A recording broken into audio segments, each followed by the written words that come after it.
What's going on, peeps? And so I was doing what I do every morning. I was doing some praying, and I was praying with our lectionary. And today actually happens to be the feast of the Nativity of John the Baptist. And so there are several scriptures that are related to that feast of the Nativity of John the Baptist. So one of those scriptures was Malachi 3 verses 1 through 5. And I was reading that, and then all of a sudden something happened. So I will share it with you. In this AM, it came to me God's premonition in Malachi 3. The messenger, the words did say, will come first to pave the way for the Lord in whom we delight. But who is this who will set things right? No jester they will be, nor the town crier. Rather, they will be like a refiner's fire, like a fuller's soap. And with me being time frugal, I sought the meaning of this right there on Google. It's a harsh soap. To get wool clean, chances are this messenger would be seen as mean or nasty or nuts, like the prophets of old. But in their wake would be like fine gold. Some would call them dangerous or destroyer like Nero, but through history's lens, they'd be seen as a hero. This faithful one, who to Christ would pass the baton, is the baptizer, whose name was John. Our liturgical calendar, with all its creativity, calls us to celebrate this day, his nativity. On June 24th, or the lectionaries say, we shall celebrate John, lest it be a Sunday.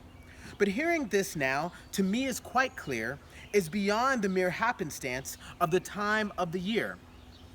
In our midst right now, as we all try to cope, are those who bring that fuller's soap, who love enough to scrub with vigor and piety the tender fabric of our society, who suffer sneers and much disdain as they liberate us from racism's stain, who like John speak under much duress against the structures that are designed to oppress the melanated of us, and so brings their fire.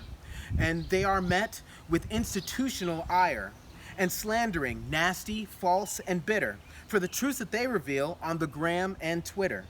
And while the daggers they face don't draw blood, know that many of them are being dragged through the mud. So will history repeat as John lost his head? Will we only celebrate them when they are dead? I sure hope not, because their message is true, and the ways that we fall short and the work that we have to do to make space for all to live and to thrive. So let's thank these prophets and follow them while they're alive to the lines of protests of black and brown lives, and standing with our trans peeps until justice arrives, seeking equity through movements that are not new, for all abilities and genders and the LGBTQ. Truly seeking economic justice, the likes not seen, as the disparities have been laid bare by COVID-19.